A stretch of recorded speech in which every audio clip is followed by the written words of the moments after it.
Assalamualaikum warahmatullahi wabarakatuh. Perkenalkan, saya Mutia Hafni dari Kementerian Perlindungan Pekerja Migran Indonesia, kelas A11, kelompok 4.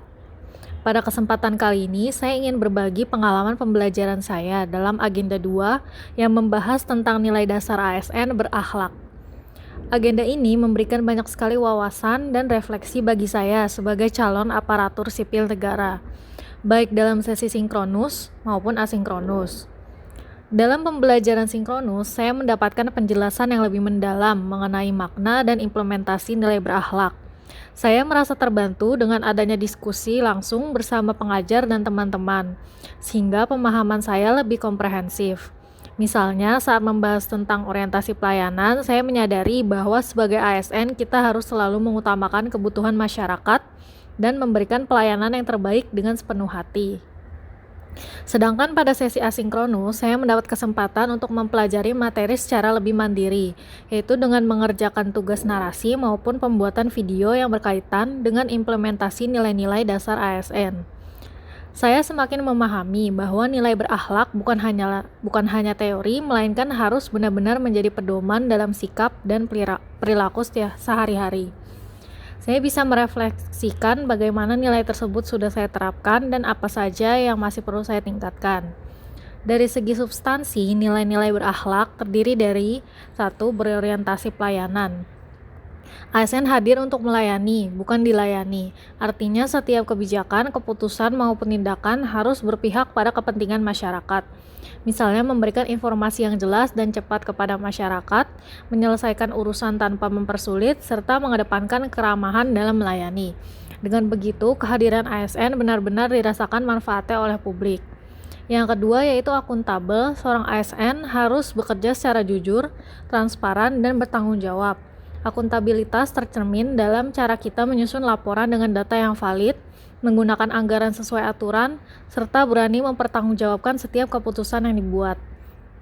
Hal ini penting agar kepercayaan masyarakat terhadap pemerintah tetap terjaga. Yang ketiga, kompeten. ASN dituntut untuk terus belajar, mengembangkan diri, dan meningkatkan kapasitas kerja. Kompetensi bisa diwujudkan dengan mengikuti pelatihan, memanfaatkan teknologi baru, serta mengasah kemampuan komunikasi. Dengan kompetensi yang baik, ASN dapat memberikan solusi yang tepat dan pelayanan yang lebih berkualitas. Yang keempat yaitu harmonis. Dalam bekerja, ASN harus mampu membangun hubungan yang saling menghargai, peduli, dan toleran. Misalnya dengan menghormati perbedaan pendapat, menjaga etika komunikasi, serta menciptakan lingkungan kerja yang kondusif. Dengan sikap harmonis, kerja tim menjadi lebih solid dan suasana kerja lebih nyaman. Yang kelima yaitu loyal. Loyalitas berarti setia pada bangsa, negara, dan pimpinan, bukan pada kepentingan pribadi atau golongan. ASN harus taat pada aturan, menjaga netralitas, serta mendukung visi dan misi organisasi. Dengan loyalitas, ASN mampu menjaga integritas dan fokus pada tujuan besar, yaitu kepentingan masyarakat dan negara. Yang keenam yaitu adaptif. Perubahan adalah hal yang pasti, terutama di era digital dan globalisasi saat ini. ASN dituntut untuk cepat beradaptasi, inovatif, dan proaktif dalam menghadapi perkembangan zaman.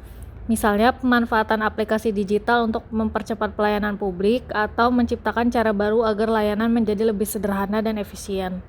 Dan yang terakhir yaitu kolaboratif.